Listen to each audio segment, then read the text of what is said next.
decided we were interested in Native American culture, and this led us to a deeper understanding of their religious beliefs, which are syncretized with Christianity. Their religion is deeply rooted in history. In order to understand this religion, we have done a bit of research on the cultural history of the Seminole Tribe of Florida. In order to better understand their culture, Natalie and I took a trip to the Seminole Tribe of Florida, where we were able to interview Geneva Shore, a genealogist for the tribe. I'm with Kelly Litz, and right now we're getting into the Seminole Tribe of Florida, and here's our friend. We're gonna ask him if we can go in. Hello, we are at the administrative building of the Seminole Tribe of Florida, and we're about to go inside. Are there special things that that you keep up with, like traditions that have been passed down through the generations?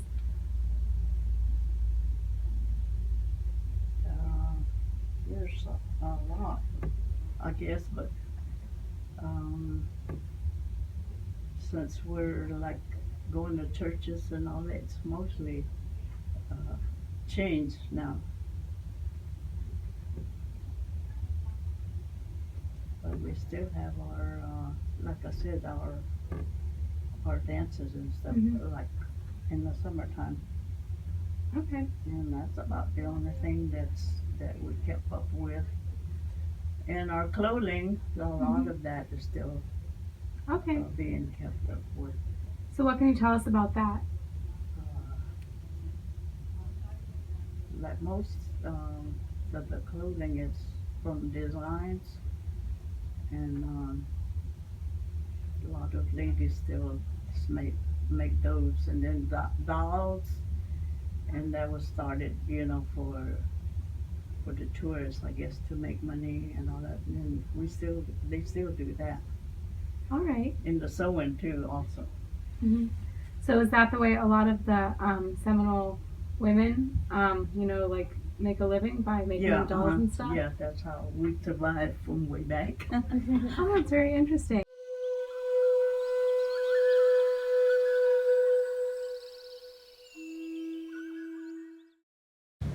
On my journey to find out more about the Seminole Tribe of Florida, I've done some research that I want to share with you. Seminoles call themselves unconquered people, for in the 1800s they nearly escaped capture by the U.S. Army. Now, about 2,000 Seminoles live in reservations all over Florida. Many Seminoles have worked to keep their heritage alive in the modern day, and some live in chickees, which are homes made of palms. Here's an example of a chickee. Traditional dress is intricate, with patterns and cloth that celebrate specific seasons. Dances and corn festivals are common with the Seminoles, happening a few times a year and gathering the entire community together.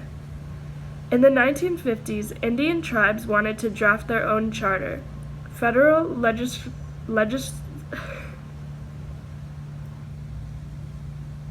George Tinker, a researcher from the Osage School of Theology, had this to say of Native American religions in the late 1980s.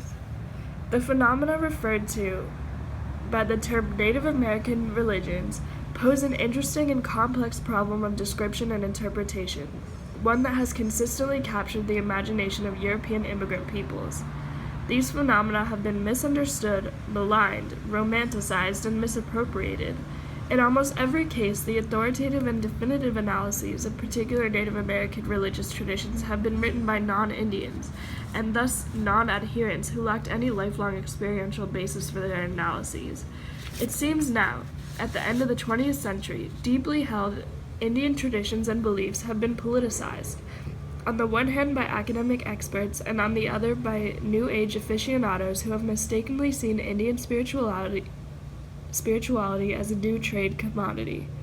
It has become increasingly clear that those phenomena we call Native American religions were and are yet today very complex socially and philosophically, and are therefore not easily represented or described by means of either popular interpretation or one of the critical categories of academic analysis, especially when those categories have been constructed in a cultural context alien to the traditions themselves. Most Seminoles speak English today. However, some of them still speak one of the two native Seminole languages, Miccosukee and Creek. Seminole men most often hunted or fought in war. Women were farmers and raised the children. Both genders took part in medicine, artwork, and storytelling. Chiefs today could be men or women. So, what is the Seminole religion? So back to my original question. What is the Seminole religion? And can we even categorize it as a religion? Religious traditions of Indian peoples have no meaning outside their particular community.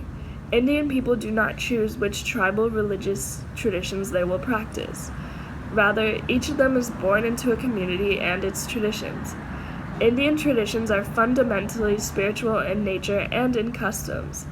Threats on Native American religious traditions are still around today. Many religious traditions are changing due to a changing world. So is this good or bad?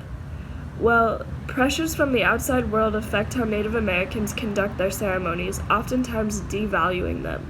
For example, American Indians have little power in protecting places of traditional spiritual value to them. Yet the religious traditions are indeed continue today and give those peoples hope and love in life.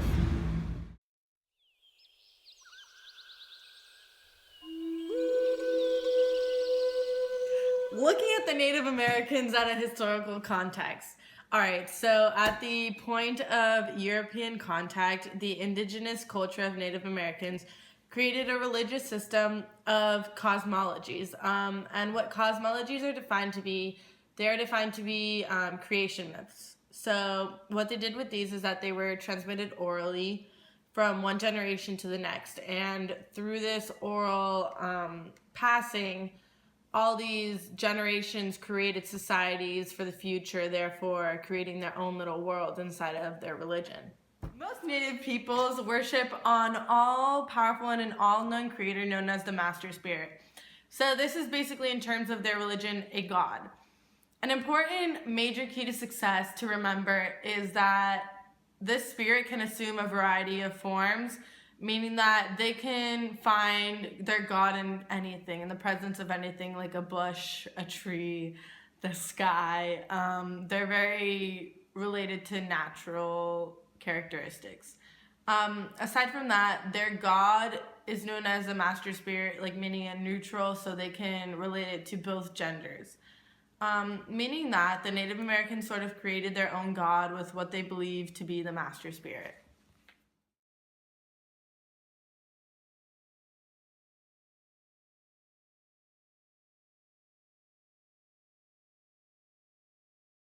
Oh, didn't see you there. Anyways, back to our lesson.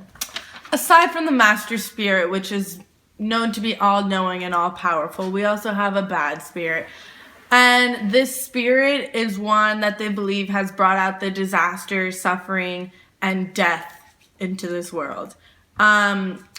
It is kind of similar to the Catholic religion as to where we have a good spirit and a bad spirit, knowing as our God, Heavenly Father, is the good, and then we have the bad, known as Satan, who is the evil in this world. Other supernatural entities, which are also defined to be sort of like gods, are venerated within the religion. Members of numerous tribes believed in the immortality of the human soul and an afterlife. And this afterlife is pictured to be all the good things and the security and the joy in this world found in the afterlife. So it was all the good on this earthly present in the afterlife.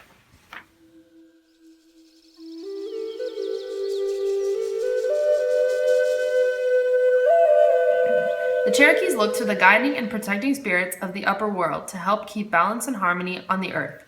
They also maintained order on the earth by participating in daily prayers, rituals, and seasonal ceremonies.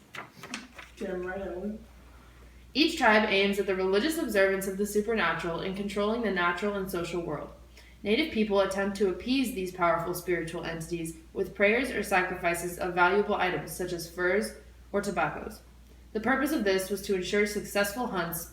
Aside from appeasing spirits, natives would also seek this form of blessings from priests or priestesses who hold supernatural powers. These supernatural powers can be identified as predicting the future or influencing the weather.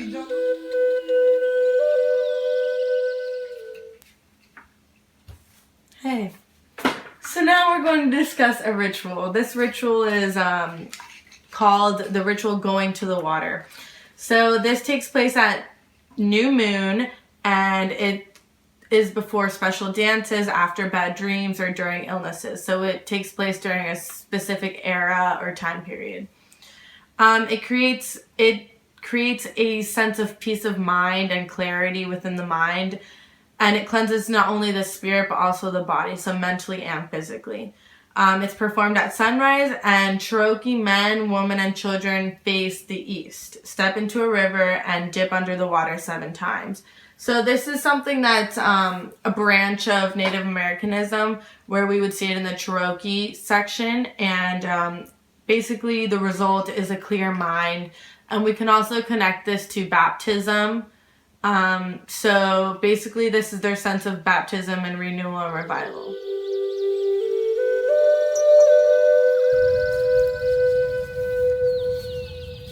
The Cherokees partake in a cleansing ritual called the Great New Moon Ceremony.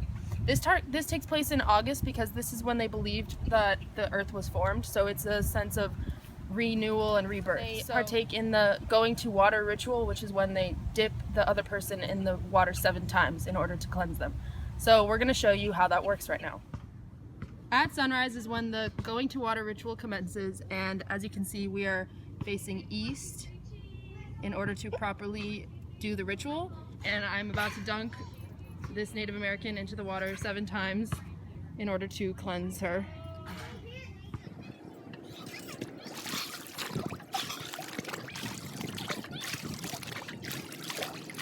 After performing the going to water ritual, Native Americans are peaceful and have peace of mind and are able to live their life through versions of prayer and serenity.